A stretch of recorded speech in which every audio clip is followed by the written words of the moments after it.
రెండవదిగా మార్కు సువార్త 4వ అధ్యాయము 21వ వచనం. మార్కు సువార్త 4వ అధ్యాయము 21వ వచనం. 4:21. చదువు.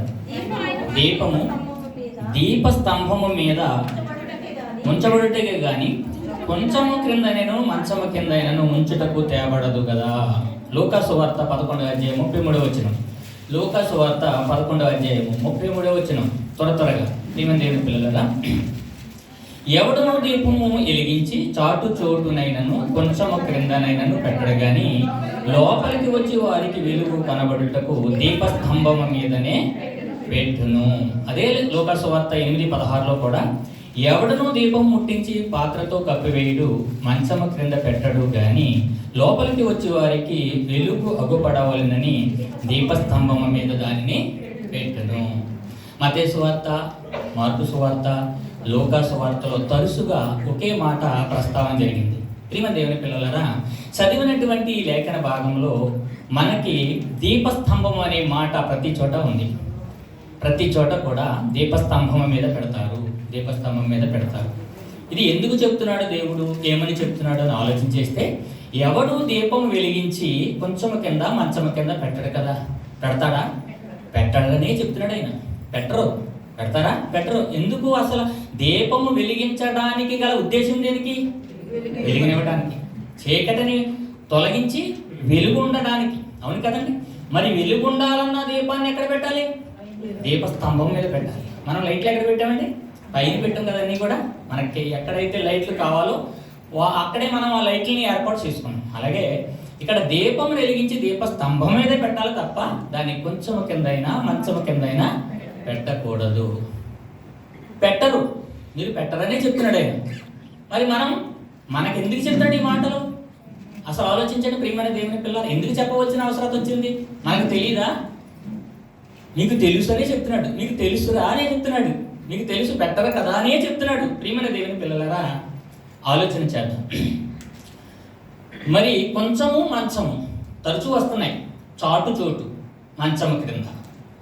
మనము ఈ కొంచాన్ని మంచాన్ని దేనికి ఉపయోగిస్తాం చెప్పండి? కొంచాన్ని దేనికి ఉపయోగిస్తారు? ఆ కొలతకు, వ్యాపార వస్తువు, వ్యాపారం చేయడానికి ఎక్కువ కొంచాన్ని వాడతారు. మరి మంచాన్ని విశ్రాంతి తీసుకోవడానికి మంచాన్ని వాడతారు. ఏమండి?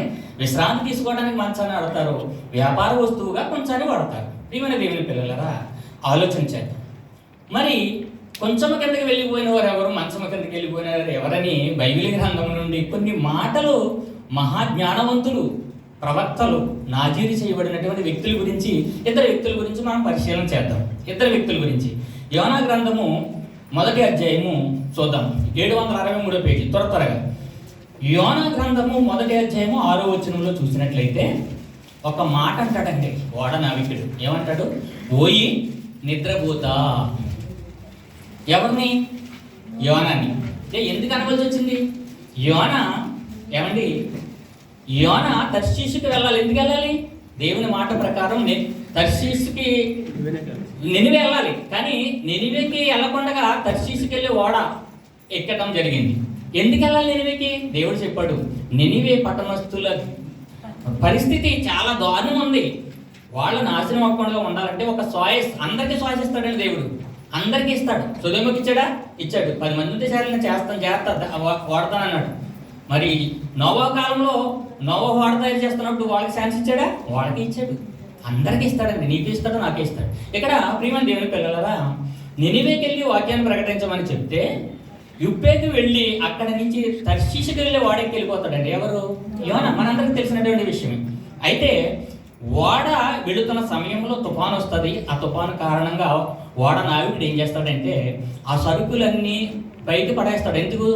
ఓడని తేలిక చేయటానికి, సునకలు చేయటానికి అన్ని పడేసే క్రమంలో ఓడ అడుగు భాగానికి కూడా వెళ్తాడు. ఏమైనా వస్తువులు ఉన్నాయని చూద్దామని వెళ్ళేటప్పటికి ఎవరున్నారండి అక్కడ? యోనా ఉన్నాడు అక్కడ, నిద్రపోతున్నాడు. అయితే ప్రియమైన దేవుని పిల్లలారా, యోనాని నావికుడు ఏమని పిలిచాడు? 1వ అధ్యాయం 6వ వచనం. ఓయి నిద్రపోతా. నీకేమొచ్చింది? ఓయి నిద్రపోతా. ఎవరండి యోనా? అసలు ఎవరనుకున్నారు? ప్రవక్త. యోనా ప్రవక్త.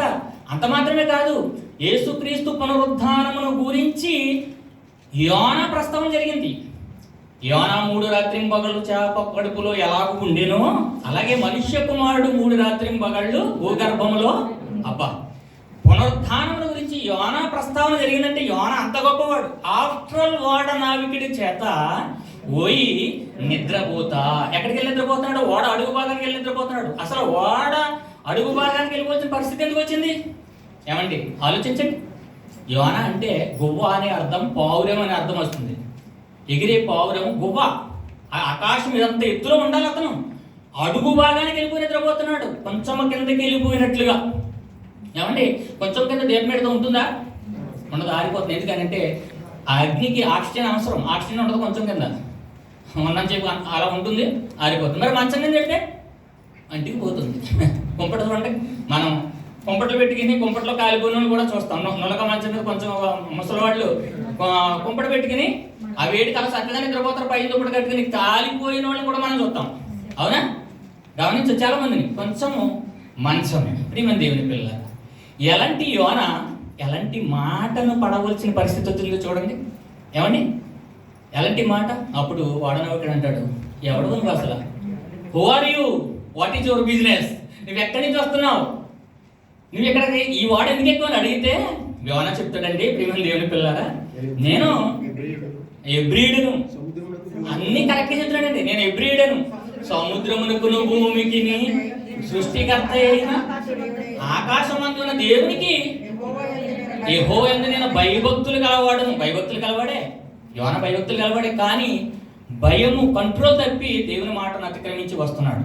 అయితే దేవుడు చెప్పిన మాటను నేను అతిక్రమించి ఇలా వస్తున్నాను. చదవండి ఇంకా. కానీ యెహోవా సన్నిధిలో నుండి పారిపోతున్నట్లు అతడు ఆ మనుషులకు తెలియజేశాడంట. వాళ్ళు ఇంకా ఈ మాట అయిన తర్వాత మరింత భయపడుతున్నారు. అసలు భయం వేస్తుంది. ఎందుకు వచ్చిందని? అసలు సృష్టికర్త అయిన దేవుని మాటను అతిక్రమించి నువ్వు పారిపోతున్నాడని చెప్పిన మాటకు వారు మరింత భయపడ్డారంట.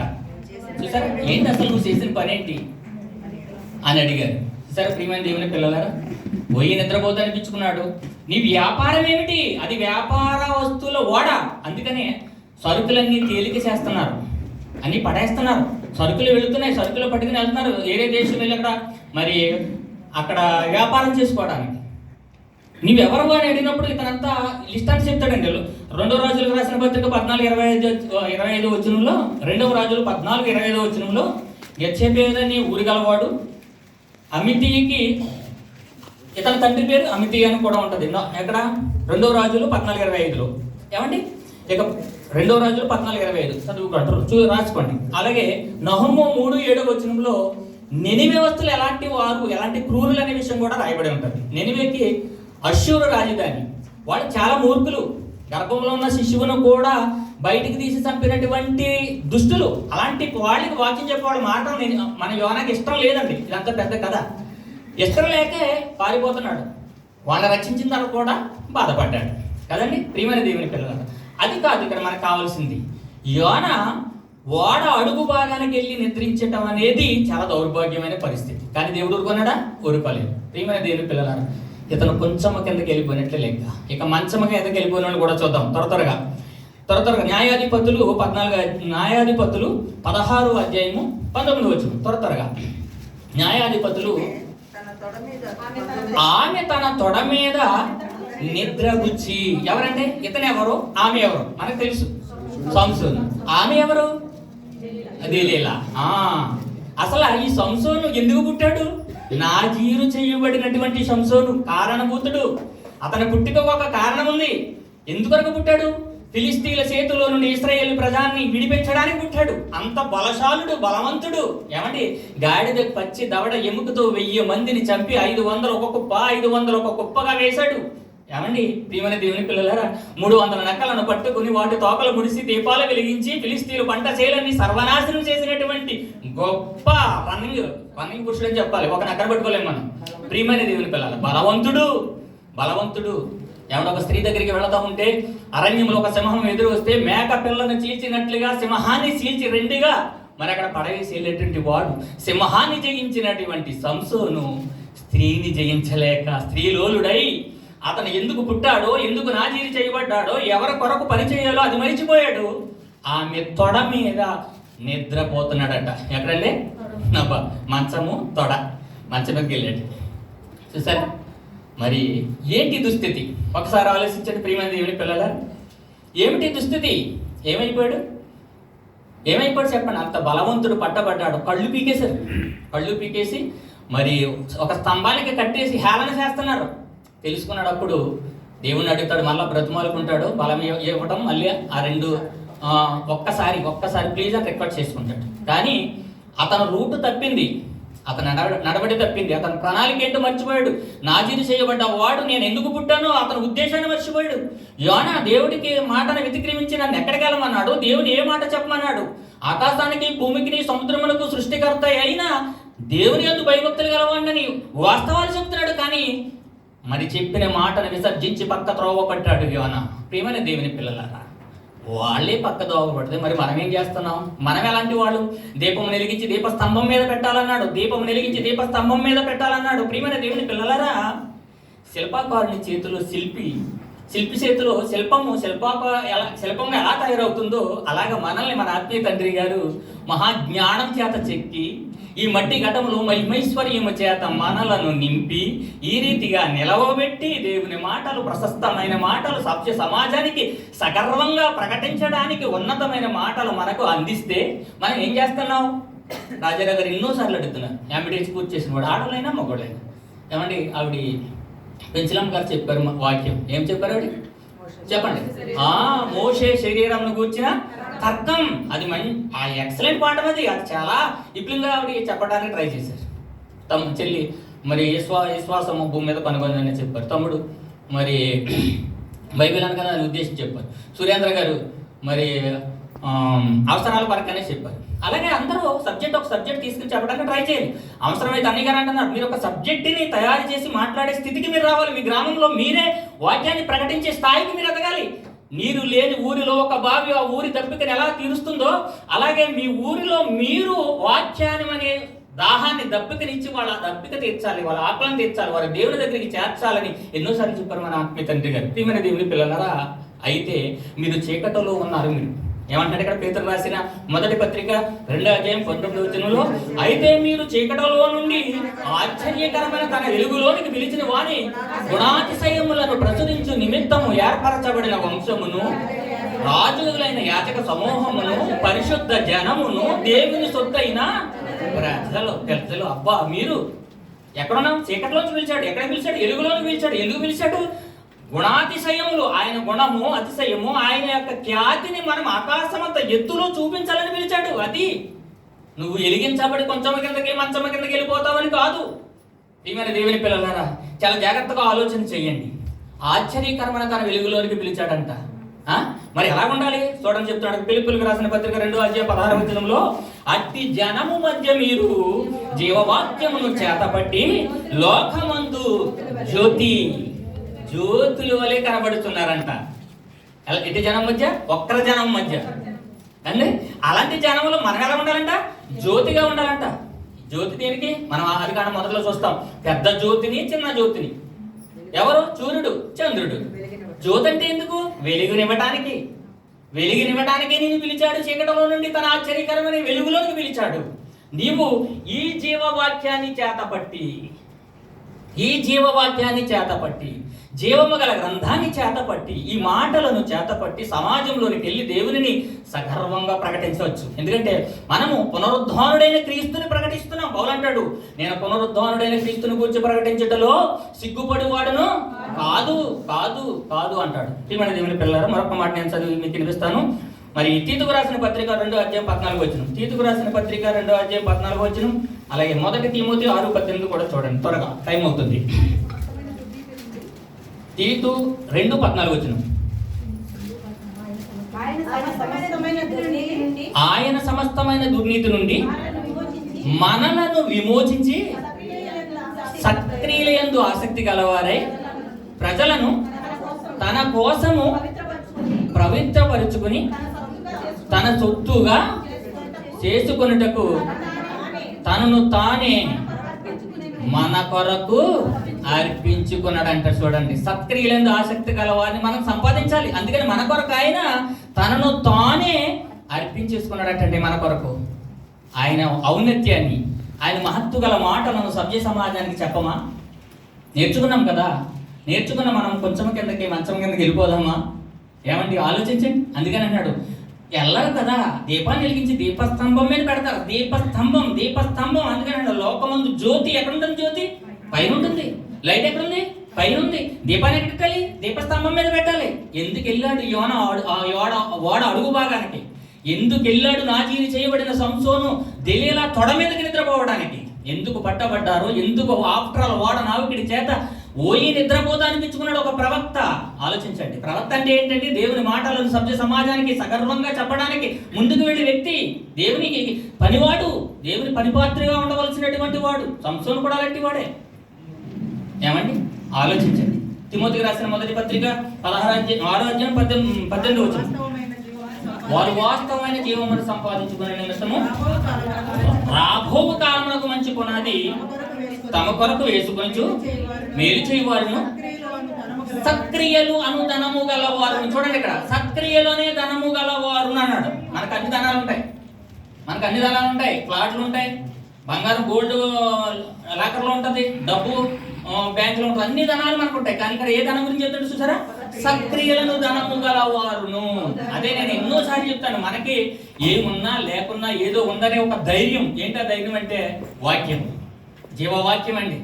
నిజంగా ఈ కొయ్య దేశం మనం రాకుండా, ఇక్కడికి చేరకుండా, ఈ క్రైస్ట్ చర్చిలో అన్నయ్య గారి దగ్గరికి మనం రాకుండా ఉంటే ఈ సత్క్రియలు అనే దానం మనకు లేదండి. సత్క్రియలనే ధనము గలవారును ప్లస్ ఔదార్యము అంటే ఇచ్చే గుణము గలవారినై ఉండి తమ ధనములో ఏమండి ఏ ధనం? సత్క్రియలనే ధనం. మన ధనంలో ఎలాగ ఇవ్వం, మన ధనంలో ఎలాగ ఇవ్వం. 5% కోసం ఇస్తామండి, ఇవ్వం. 10,000 ఒక 1,000 ఎవరికైనా ఇస్తామా? ఇవ్వం. ఆ ధనం నువ్వు ఎలాగ ఇవ్వవు. కాబట్టి ఏ ధనం అన్నాడు? సత్క్రియలనే ధనములో ఇతరులకు పాలించేవారై ఉండవలెనని వారికి ఆజ్ఞాపిస్తున్నాడట. మరి ఇస్తున్నావా? మరి సత్క్రియలనే ధనాన్ని సభ్య సమాజానికి అందిస్తున్నామా? ప్రకటిస్తున్నామా? నేర్చుకున్నాం, పరీక్షలు రాసాం, ఉత్తీర్ణులయ్యాం, ఎన్నో నేర్చుకున్నాం. అక్కడే ఉందామా? ఎక్కడ వేసిన వంగాలి అక్కడ అన్నట్టు అక్కడే కూర్చున్నామా? లేకపోతే ఏమైనా వాక్యాన్ని చెప్తామా? సమాజానికి వెలిగిద్దామా? వెలిగించబడ్డా నీవు వెలిగించవా? ఒక క్యాండిల్ వెలిగించబడ్డది అనుకోండి, ఆ వెలిగించబడిన క్యాండిల్తో అన్ని క్యాండిల్స్ని వెలిగించవచ్చు. నేర్చుకున్నవాడే ఎదుటి వారికి నేర్పగలడు. ప్రియమైన దేవుని పిల్లలారా, అన్నయ్య గారు మనందరినీ మహాజ్ఞానంతో నింపారు, వాక్యం నందు నిలబడ్డ మనము మరి ఎలుగుదాం, అనేకులను వెలిగిద్దాం. మరి ఈ మాటలు మీ అందరికీ అర్థమయ్యాయని నేను తలుస్తున్నాను. మరి ఇచ్చిన సమయం ఇచ్చిన నాకు మీ తండ్రి గారికి హృదయపూర్వక వందనాలు తెలియజేస్తున్నాను. నడిపిస్తున్న రాజారావు గారికి, కూడి వచ్చిన క్రైస్ట్ చర్చ్ కుటుంబ సభ్యులందరికీ కూడా ప్రియమైన దేవుని పిల్లలారా, మీరు తక్కువ ఏం కదా, అందరి దగ్గర వాక్యం ఉంది, అందరూ వాక్యాన్ని చేతపట్టారు. మనిషి చెబుతున్నప్పుడు వీడు ఏ తప్పు చెప్తున్నాడా అని ఆలోచిస్తారు తప్ప నేను అలా చెప్పాలని ఆలోచించరు. మార్కులు వేస్తారు. వీడు చెప్తున్న సబ్జెక్ట్కి 8 మార్కులు వేద్దాం, 80 వేద్దామా, 60 వేద్దామా, 70 వేద్దాం, మార్కులు వేస్తారు కూర్చుని. కానీ ఇక్కడ నిలబడి దేవుని మాటలు చెప్పాలి అంటే దానికి చాలా గట్స్ ఉండాలి, ప్లస్ దానికి చాలా ప్రయాసం ఉండాలి, చాలా కష్టం ఉండాలి నిలబడటానికి. దాని వెనక చాలా కృషి ఉంటుంది. ఒక పాటను నేర్చుకోవాలంటే ట్రాక్లో పాడటానికి చాలా ప్రయత్నాలు చేస్తారు, ఎన్నో సార్లు పాడతారు. ట్రాక్ ఎక్కడ ఎత్తుకోవాలి, ఎక్కడ వదిలేయాలి కదా. పాటలకి చాలా కష్టపడతారు. మరి వాక్యానికి ఎందుకు కష్టపడరు? ఏమంటే వాక్యానికి ఎందుకు కష్టపడరండి? కొందరే కష్టపడుతున్నారు, కొందరే చెప్తున్నారు. చాలా బాధేసింది నాకు రాత్రి ఎప్పుడు అన్నయ్య గారు వాక్యం చెప్పినప్పుడు. స్త్రీలే ముందుంటున్నారు, స్త్రీలే ముందు కూర్చుంటున్నారు, స్త్రీలే బాగా పాడుతున్నారు, స్త్రీలే వాక్యం చెప్తున్నారు అంటున్నారు. అవును, కరెక్ట్ కూడా అదే. వంటలో వాళ్ళు ఉంటున్నారు, పాటల్లోనే వాళ్ళే ఉంటున్నారు, అన్నింటిలో వాళ్ళే ముందు చేయి ఉంచుతున్నారు. ప్రియమైన దేవుని పిల్లలు ఆలోచించండి.